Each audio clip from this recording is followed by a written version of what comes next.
शीतल रडत तशी झोपी गेली. तिने डोळे उघडले तर सकाळ झाली होती. काल ती भरपूर थकल्यामुळे जरा उशिराने उठली होती. त्यामुळे लवकरात लवकर बाथरूममध्ये गेली. अंघोळ करून बाहेर आली. साडी घालून आरशासमोर गेली. कपाळावर कुंकू लावण्यासाठी घेतलं तर तिला रात्रीच्या सगळ्या गोष्टी आठवल्या. लग्नाच्या दिवशी नवरा मुलगा हुंडा पाहिजे म्हणून लग्न करण्यासाठी नकार देतो. त्यामुळे माझ्यावर दया करून एका मुलाचे माझ्यासोबत लग्न केलं. पण तो मुलगा मला त्याची बायकोच मानत नाही, तर मी कुंकू कोणाच्या नावाचं लावू, असा विचार करून शीतलच्या डोळ्यातून अश्रू वाहू लागले. ती आता मनातच विचार करू लागली की आता तिचं भविष्यात काय होणार. तरीही तिने आपल्या कपाळाला कुंकू लावला आणि खाली हॉलमध्ये आली. हॉलमध्ये तिला दिसले की घरातील सर्वच लोक आपलं तोंड बारीक करून बसले होते. ते सर्वजण उदास होते हे बघून तिचं पण मन उदास झालं आणि परत तिच्या डोळ्यातून टपाटपा पाणी गळायला लागलं. तेवढ्यात राहुलची नजर तिच्यावर पडली. तो तिच्याकडे गेला. त्याने आपला रुमाल तिचे डोळे पुसण्यासाठी दिला आणि तिला आईबाबांपाशी आणून बसवलं.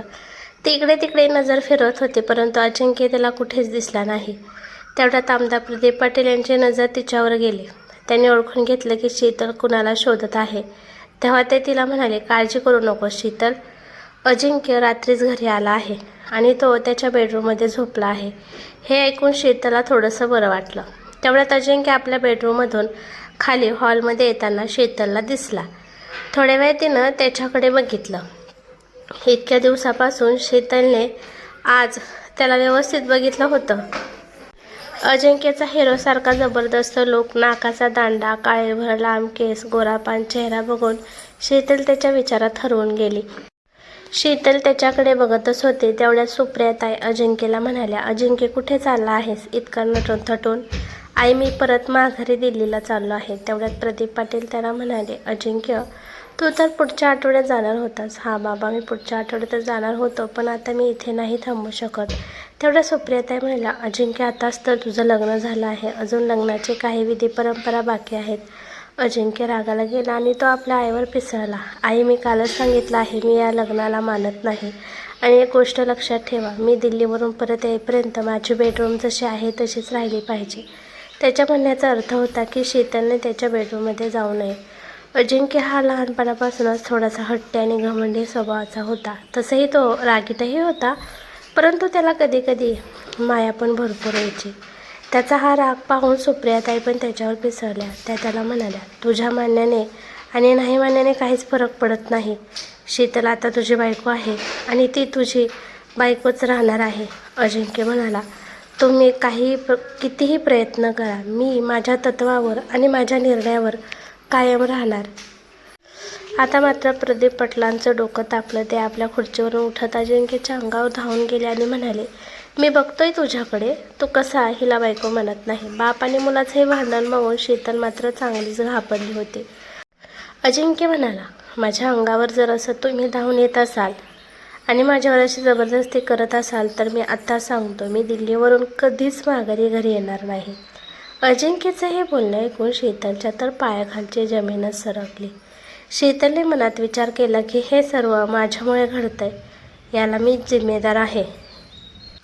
या लोकांनी अडचणीच्या काळात माझ्या बाबांची इज्जत वाचवली, माझे लग्न यांच्या मुलासोबत लावून देऊन मला आधार दिला, पण आता मी या घरात आल्यामुळे यांच्या घरात भांडण व्हायला लागले. असा विचार करून शीतल सुप्रियाताईंना म्हणाली, आत्या, मी तुम्हाला काहीतरी बोलायचं म्हणते. हा शीतल, बोल बाळा. अजिंक्यने अजून पण शीतलचे तोंड बघितले नव्हते, कारण शीतलने तिच्या डोक्यावर पदर घेतला होता आणि ती सुप्रियाताईकडे बघून बोलत होती. आई बाबा, तुम्ही माझ्यासाठी आणि माझ्या बाबांसाठी काही निर्णय घेतला होता, तुम्ही मान्य केला. आता जर अजिंक्यजी काही निर्णय घेत आहेत तर मला वाटते की तो निर्णय पण तुम्ही मान्य करावा. आई बाबा, अजिंक्यच्या निर्णयामुळे माझ्या होणाऱ्या नुकसानाला मी तुम्हाला कधी जिम्मेदार ठरवणार नाही. असं हे नातं हे मनापासून निभवलं जात असतं. कोणावर जोर जबरदस्ती करून निभवून घेतलेलं नातं हे काय नातं असतं का?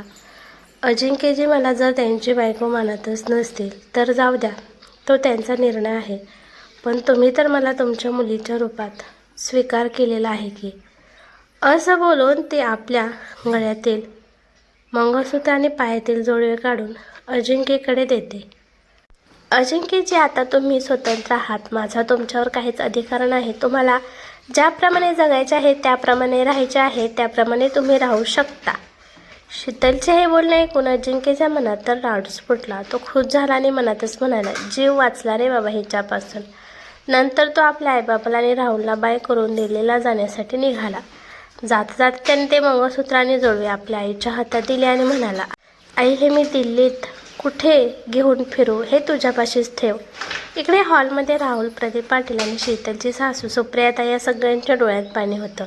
त्या सगळ्यांच्या डोळ्यातील पाणी पाहून शीतल म्हणाली, आई बाबा मी घेतलेला निर्णय याचा तुम्हाला राग येत असेल, तुम्ही माझ्यावर नाराज असेल, पण यावेळेस तरी मी घेतलेला निर्णय मला योग्य वाटतोय. आपण कोणीच असं एखाद्यावर म्हणजेच अजिंक्यवर जबरदस्तीचं नातं थोपवू शकत नाही. तेवढ्यात आमदार प्रदीप पाटील म्हणजे शीतलचे सासरेबुवा म्हणाले की खरं शीतल तू म्हणते ते बरोबर आहे, खरंच आमच्याकडून चुकी झाली आहे तुझे लग्न अजिंक्यसोबत लावून देऊन. आम्हाला स्वप्नातही वाटलं नव्हतं की तो तुझ्यासोबत असं वागेल. आम्ही दोघे पण तुझे गुन्हेगार आहोत शीतल. असे बोलून प्रदीप पाटील यांनी शीतलला हात जोडले. त्यांच्या डोळ्यातील पाणी थांबायचं नावच घेत नव्हतं. आमच्याकडून तुझं आयुष्य खराब झाले पोरे. हे ऐकून शीतलच्या पण डोळ्यात पाणी आलं. ती बाबांपाशी गेली. तिने त्यांचा हात हातात घेतला आणि त्यांना म्हणाली, बाबा असं बोलू नका. बाबा यात तुमची काही चूक नाही. तुम्ही तर माझं घर चांगलं व्हावं म्हणून हा निर्णय घेतला होता. जे माझ्या नशिबातच नव्हतं त्याच्यावर मी का माझा अधिकार दाखवू. अशी माफी मागून मला तुम्ही परक करू नका. आणि बाबा मला एवढा पण अधिकार नाही का की माझा काही निर्णय मी स्वतः घेऊ शकेल. एवढं बोलून शीतल ढसाढसा रडू लागली. तिकडं सुप्रियाताई आणि राहुल पण या दोघांकडे बघून एक दुसऱ्याच्या गळ्यात पडून रडू लागले. प्रदीप पाटील यांच्या मनात विचार आला की शीतलने घेतलेला निर्णय योग्यच आहे. कुणाकडे नातं टिकव म्हणून भीक मागण्यापेक्षा ते नातं नसलेलंच बरं. आणि त्यांनी विचार केला की आजपासून शीतल माझी सून नसून मुलगी आहे. आजपासून जेवढा अधिकार राहुलचा आणि त्या मूर्ख अजिंक्यचा आमच्यावर आहे तेवढाच अधिकार तुझा पण आहे. आजपासून तुझं नाव शीतल शरद पवार नसून शीतल प्रदीप पाटील आहे. आणि आजपासून तुझ्या डोळ्यात अश्रू नाही तर खुशी दिसणार आहे. तेवढ्यात राहुल म्हणाला की बरोबर बोलताय बाबा तुम्ही. आजपासून शीतलला खुश ठेवण्याची जिम्मेदारी आपल्या तिघांची. इकडं सुप्रियाताईंच्या तर डोक्याने तर काम करणं सोडून दिलं. त्यांनी विचार केला होता की शीतलसारखी गुणी आणि सुंदर मुलगी घरात सून म्हणून आली तर अजिंक्यच्या रागीट घमंडी स्वभावात थोडा बदल होईल. पण सगळं उलटच झालं. नंतर शीतल सुप्रियाताईकडे आली आणि त्यांना म्हणाली, आत्या तुम्ही काळजी करू नका. बनवणारा पण तो भगवंत आहे आणि बिघडवणारा पण तो भगवंत आहे. देवावर विश्वास ठेवा, सगळं काही तुमच्या मनासारखे होईल. तेवढ्यात सुप्रियाताईंनी शीतलला मिठी मारली आणि म्हणाल्या, शीतल अजिंक्य फार मोठी चुकी करतोय. तुझ्यासारखी गुणी मुलगी त्याला या पूर्ण पुण्यात शोधून पण सापडणार नाही. आजपासून तू खुश राहावं यासाठी मला जे शक्य आहे ते मी करीन. या सगळ्यांचं रडणं बघून राहुलने विचार केला की वातावरणात थोडा बदल करायला पाहिजे. म्हणून तो सुप्रियाताईकडे बघून म्हणाला, आई आता रडणं बिडणं झालं असेल तर पोटापाण्याचं बघ. पोटा जोरात कावळे ओरडायला लागल्यात. सकाळपासून काहीच खाल्लं नाही. तेवढ्या सुप्रियाताई म्हणाल्या, हा राहुल शीतलने पण रात्री काहीच खाल्लं नव्हतं, तिला पण भूक लागली असेल.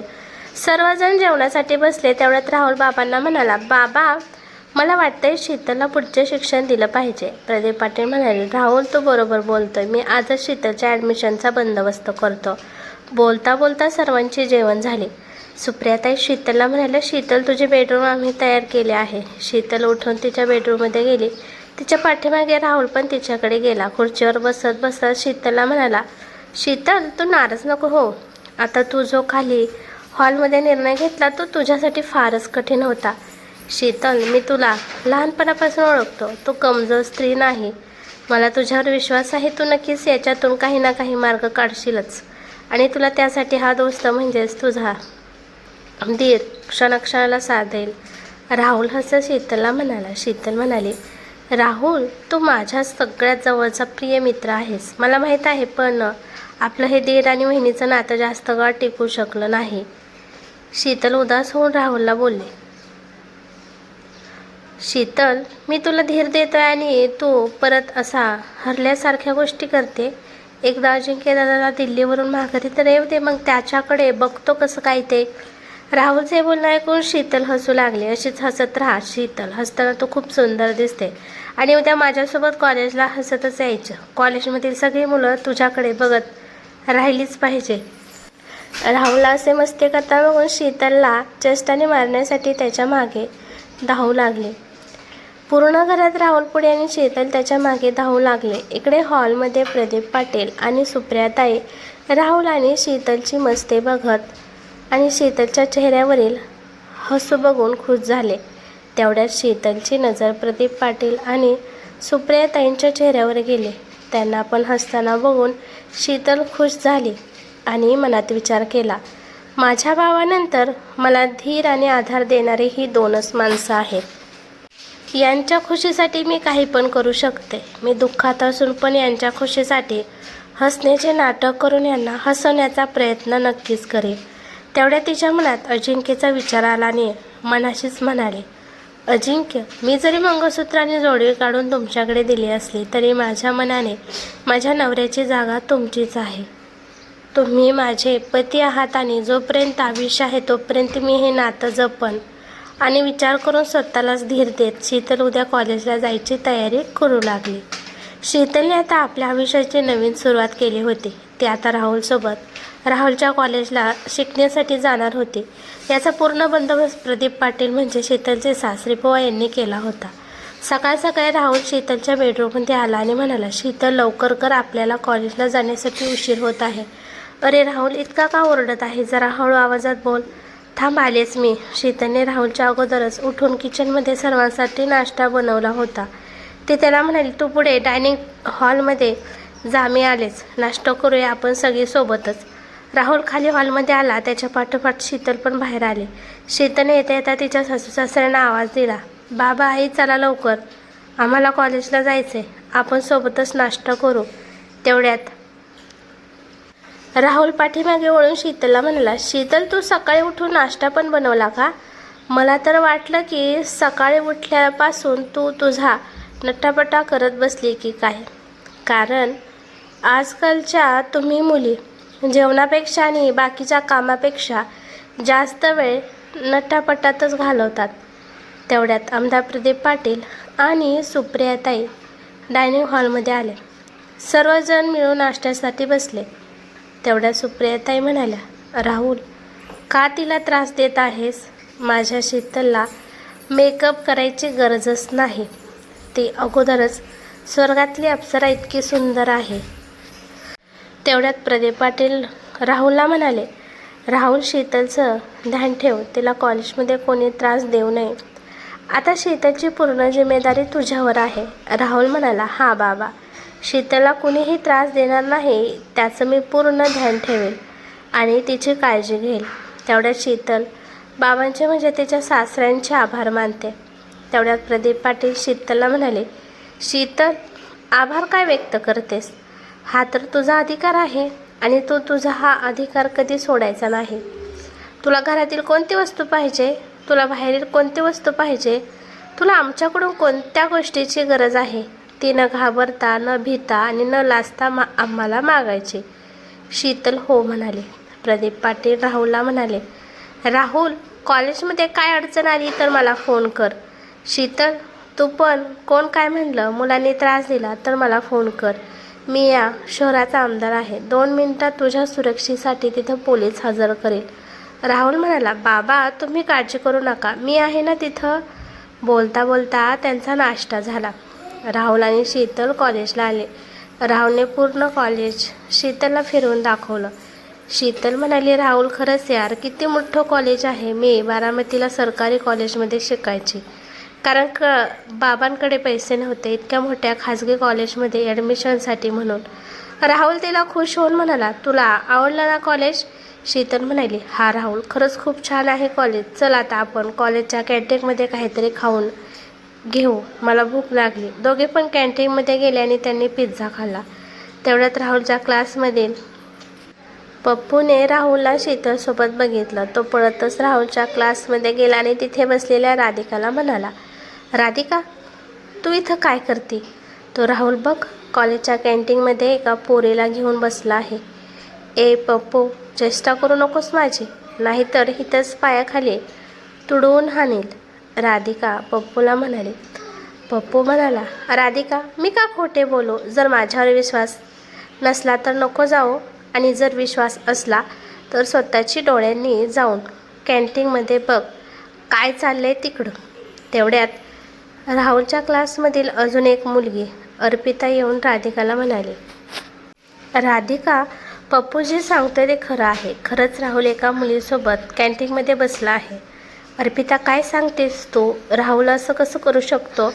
त्याच्या आयुष्यात मी आहे आणि तो दुसऱ्या पोरीसोबत कॉलेजच्या कॅन्टीनमध्ये जाऊन खादडत बसलाय. राधिका आता पिसळली. तेवढ्यात पप्पू म्हणाला, हे भगवान, किती सुंदर मुलगी आहे ती.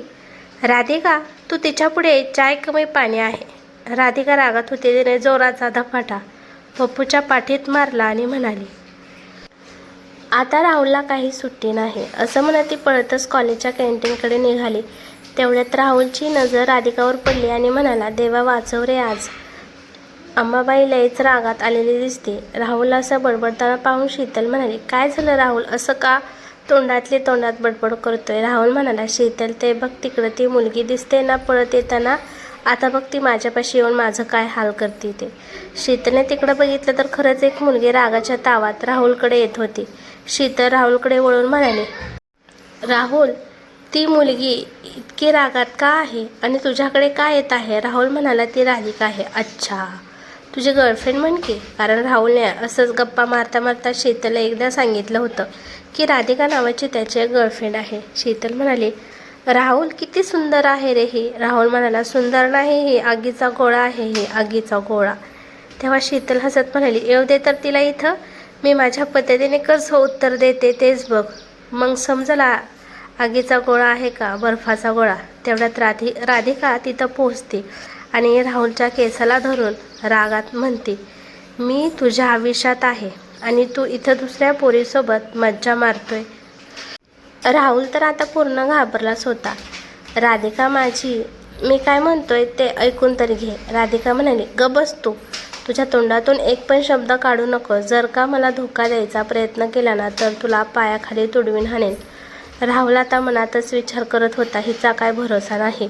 ही महामाया 2-4 मुस्कडीत लोकांसमोर मला मारेल. पण तेवढ्या शीतल मनातल्या मनात हसत म्हणाले, ए पोरी, ही काय दादागिरी लावली आहे?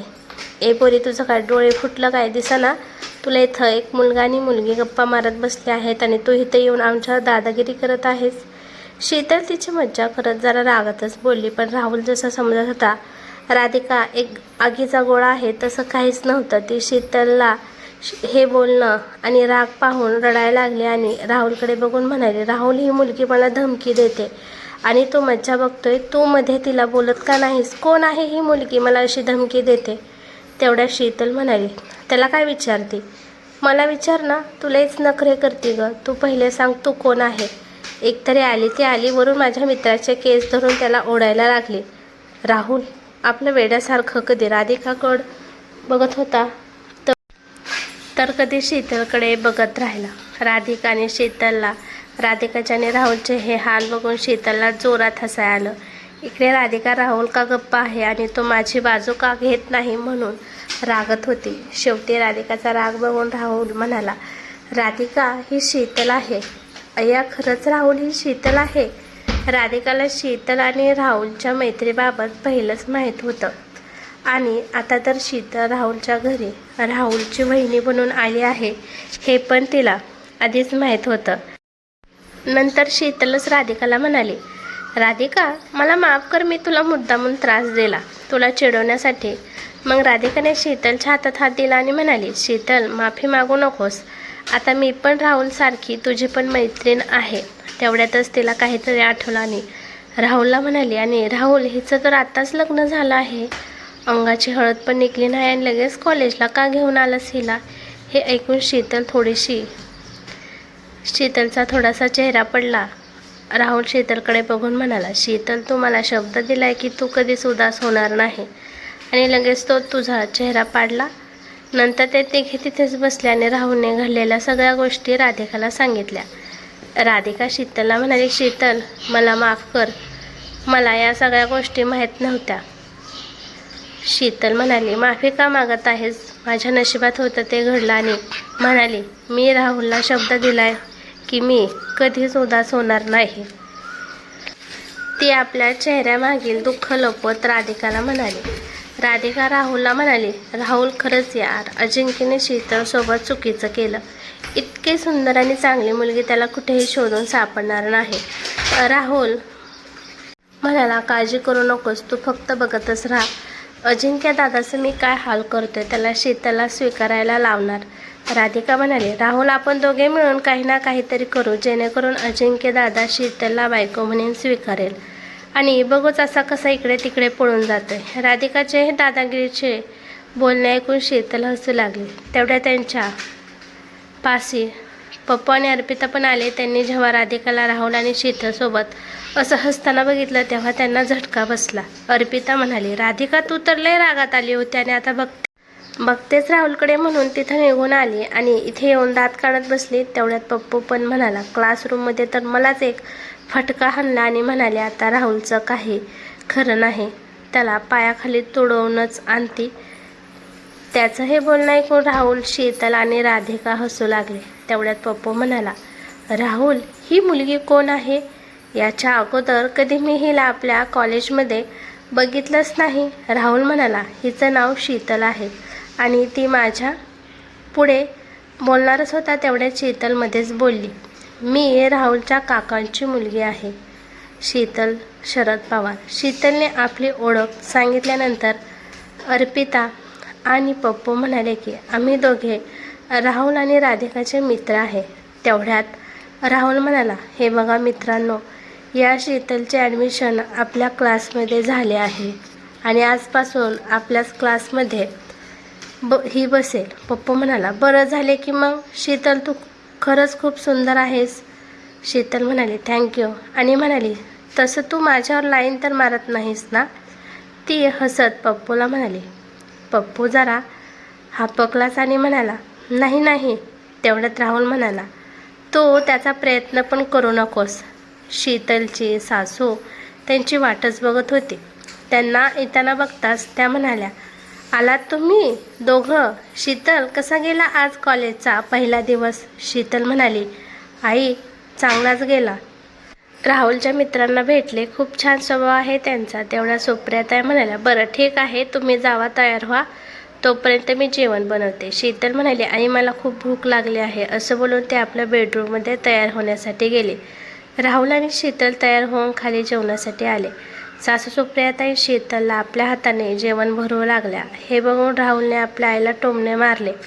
आई, असं तुझ्या हाताने जेवण तर मला आणि अजिंक्य दादाला कधीच भरवलं नाही.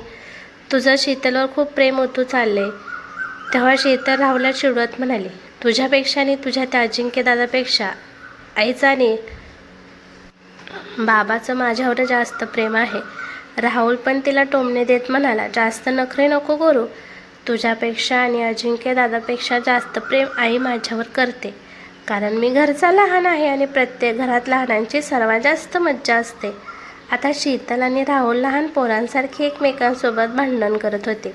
तेवढ्या सुप्रियाताई ओरडल्या, बास करा आता, अगोदर जेवण करून घ्या. एक गोष्ट ध्यानात ठेवा, कोणतीच आई आपल्या मुलांवर भेदभाव करत नसते. ती आपल्या सगळ्या मुलांवर एकसारखं प्रेम करत असते.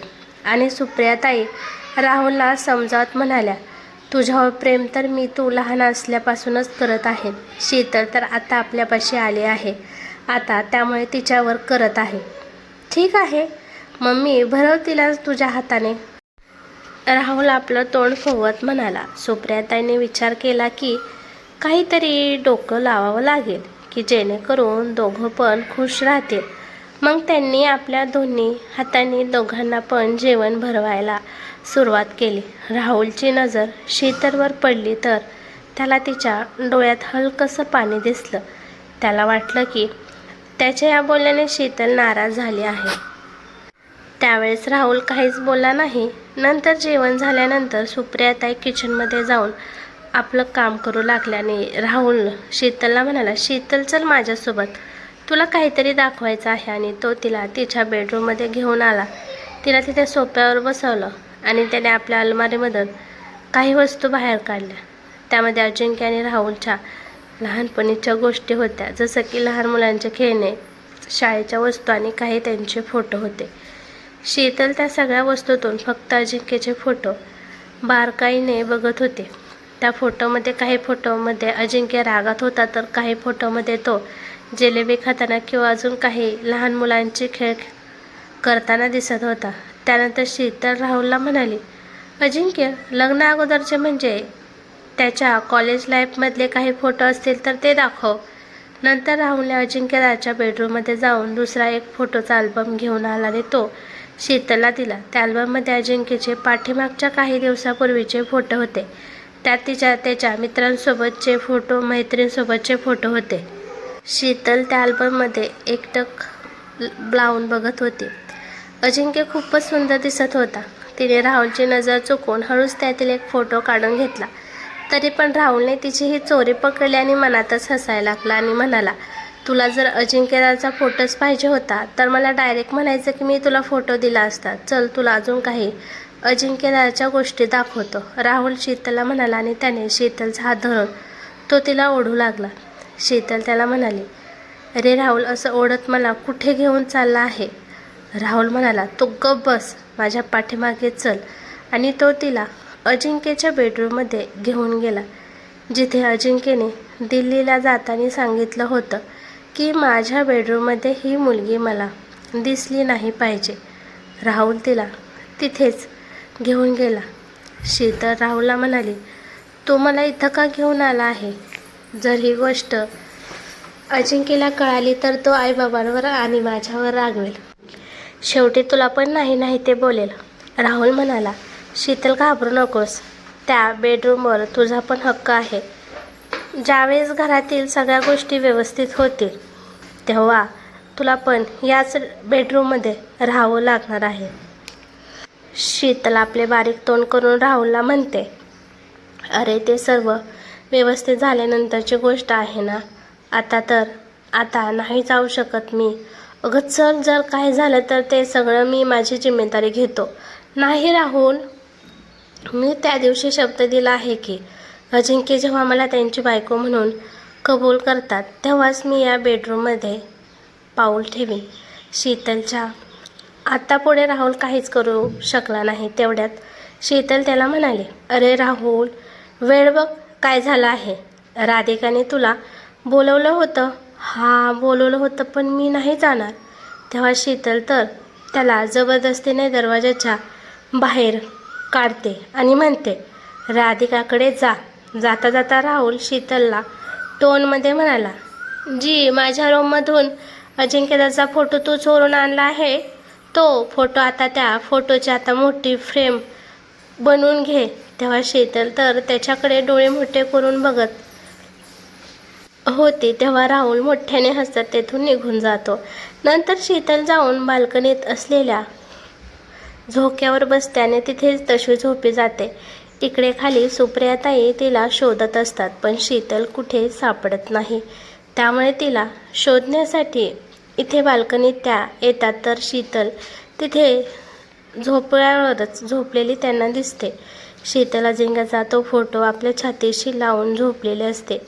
त्या हळूच तिच्या छातीवरून तो अजिंक्यचा फोटो उचलून घेतात आणि बघतात तर त्यांना तो फोटो अजिंक्यचा दिसतो.